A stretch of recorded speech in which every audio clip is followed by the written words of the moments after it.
Hello everyone, what's up? Roshi is here. We've got some balance changes. Take a look at them, dive right in, go over some of my thoughts and what this might mean for the meta moving forward. So, first off, Severin got nerfed. He's now 7 power. The even-handed golem decks will no longer be able to play him unless you're putting him in like a broker market or something, but functionally this removes him from even-handed golem decks. Um, like their reasoning, wild games, huge lifesteal attacks, and then a bunch of destiny units, but they're saying that they're removing it because it gets old when the experience is too frequent, and by upping the cost, this will slow it down. Now, as someone who primarily plays Severin with Worldpire, I can say that this doesn't really change anything for us. Maybe those games where we don't draw Pyre, we can't just like we have to wait an extra turn before we can play Severin, but that was never really our plan A to begin with, so for those decks, it doesn't make a difference. I'm probably well known enough from my even World Pyre deck, and that deck obviously will need to no longer play Severin, but that's really not that big of a deal for that deck. There's other options, but we can also just play. If you're not playing even-handed Golem, Severin's still going to come out at the same time most of the time. Turn 5, you can still play Severin and Reap a few times if you want to. That's still an option. You can still do that. So where this really hurts is with this change and the next one, which I'll get into.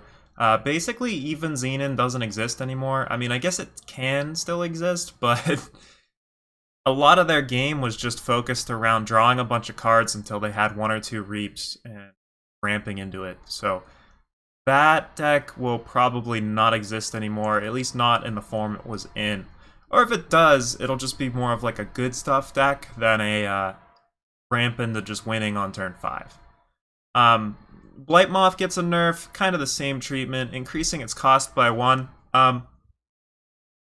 Honestly, I like Blightmoth because I'm primarily someone who doesn't like playing aggro, but this does oppress a lot of really fun tribal decks, and like, let's be honest, a lot of tribal decks don't need help being oppressed, like, a lot of them just aren't viable to begin with, and it's cards like Blightmoth that really punish these decks, and I personally think that tribal decks are good for the game. Like, they should be pretty obvious to build around, and it can be fun to have, take that synergy, play that unseen deck, or play that clockroach deck, or maybe you're playing wisps or radiance or whatever. Like any tribal faction.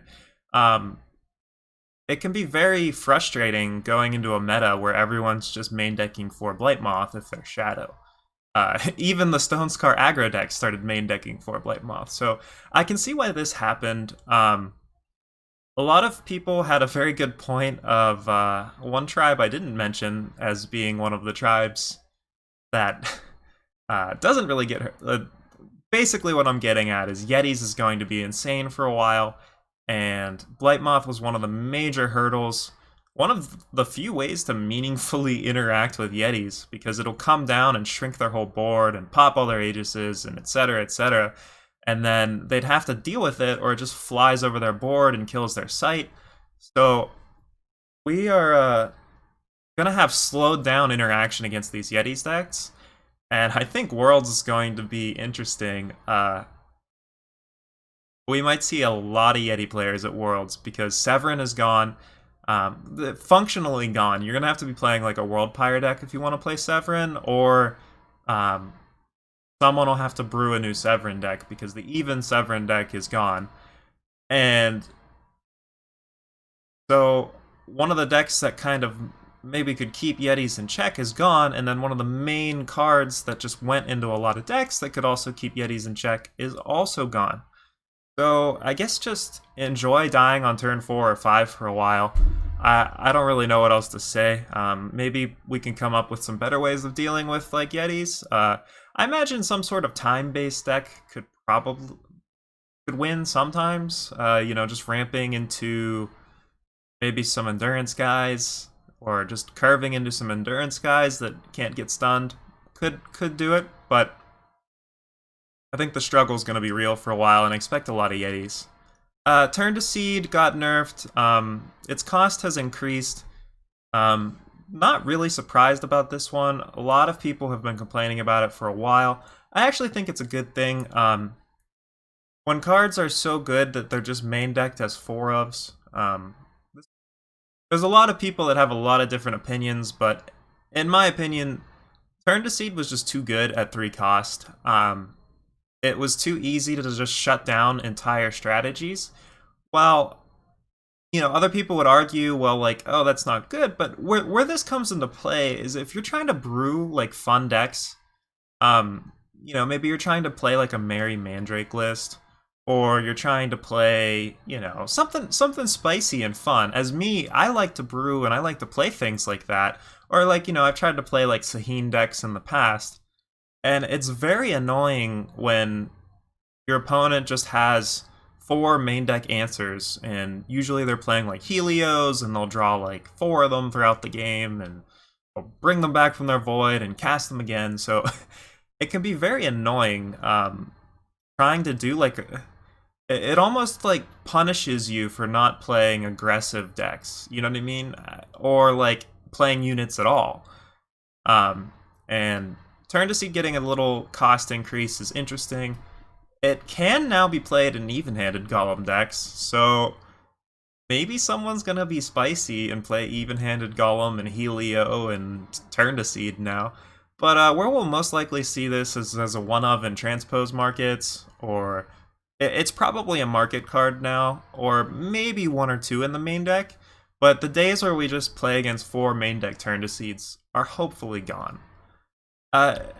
Battle at the Gates was the only card fortunate enough to get a buff. I think this is a cool buff.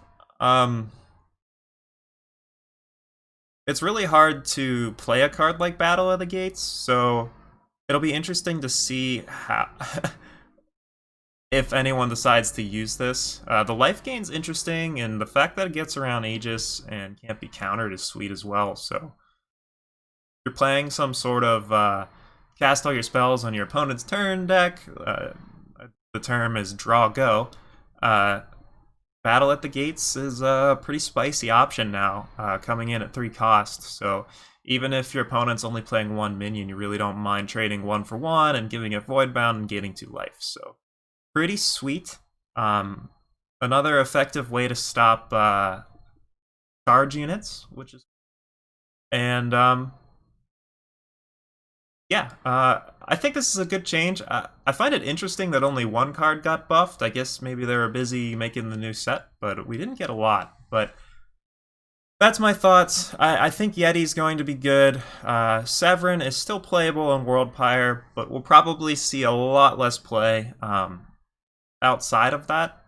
The natural curve of carve it into Severin doesn't exist anymore. I think this was I'm not the only one who stated this. I think Severin is a problem when played alongside Reap, but when you're playing like Expedition, a lot of times you have to play like Prize Sows and Carvets, so these like really vulnerable creatures to make Severin good. Otherwise, he's just playing, you know, 2 Piercing Griefs and like dying to removal or something. So I kind of think they should have like messed with Reap a little bit instead of messing with Severin. Every time we have like oftentimes whenever there's a free card, like a just straight up free do something, it can be broken in some way, and all it needs is the right card to come along and break it.